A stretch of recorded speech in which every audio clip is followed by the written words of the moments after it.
नमस्कार मित्रों। पूछा है जो कहते हैं कि जीवन ईश्वर की अमूल देन है,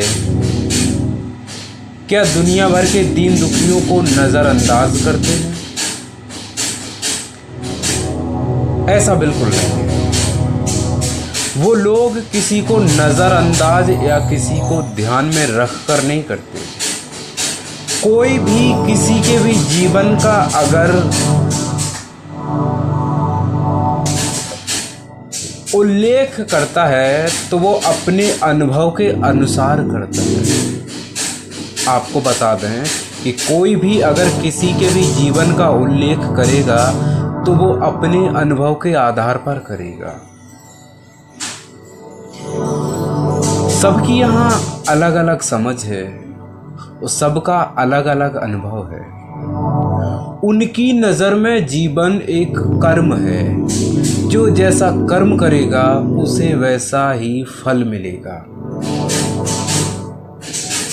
और जो भी समझदार और ज्ञानी हैं उनका यही कथन होता है कि अगर आप फूल बोएंगे तो आपके जीवन में फूल ही होंगे, अगर आप कांटे बोएंगे तो आपके जीवन में कांटे ही होंगे। और वो लोग ये वाक्य नकारात्मकता की नज़र से नहीं कहते, ना नकारात्मक इसका प्रभाव पड़े इसलिए कहते, वो इसलिए कहते हैं कि इसका सकारात्मक प्रभाव पड़े कि ये जीवन ईश्वर की अमूल देन है और हम इसे इतने दुख, संताप और भेदभाव में जीते हैं, नफ़रत में जीते हैं। इसलिए वो कहते हैं, वो इसलिए कहते हैं ताकि आप अपना जीवन परिवर्तित कर सकें, सुख समृद्धि में जीने के लिए।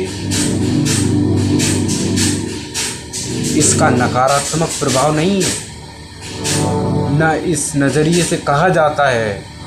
वो सिर्फ इसीलिए कहा जाता है ताकि हम पर या जो भी दुखी लोग हैं उन पर सकारात्मक प्रभाव पड़े और वो अपने जीवन को सही दिशा में मोड़ सकें, सकारात्मक विचारों को ध्यान कर सकें, उनका चिंतन कर सकें और दुख से उभर सकें, इसलिए कहा जाता है।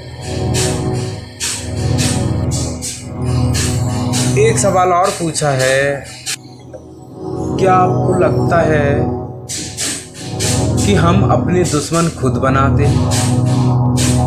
बिल्कुल, हम अपने मित्र या दुश्मन खुद बनाते हैं।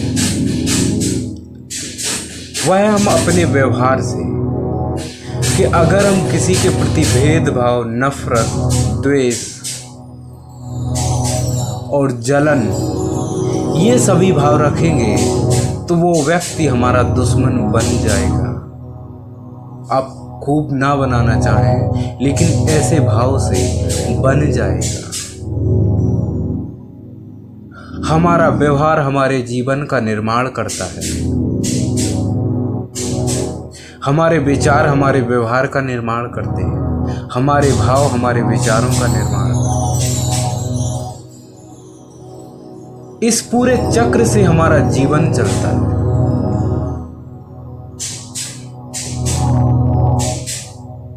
वरना कोई किसी का यहाँ पर दुश्मन नहीं है। यहाँ किसको किससे मतलब है, कोई किसी से मतलब नहीं रखता। सिर्फ अपना काम बनाने के लिए, सिर्फ अपनी ज़रूरतों को पूरा करने के लिए लोग एक दूसरे से जुड़े रहते हैं। वरना इतनी भागदौड़ भरी जिंदगी में किसको फुर्सत है किससे बात करने की। यहाँ अपने और पराए, दोस्त और दुश्मन, मित्र सब हम बनाते हैं। दुश्मन भी हमारी मानसिक कुछ ज़रूरतों को पूरा करता है। उसके नाम से हमारे जो भीतर भावावेश हैं वो निकलते। क्रोध, इनकी पूर्ति करता है दुश्मन।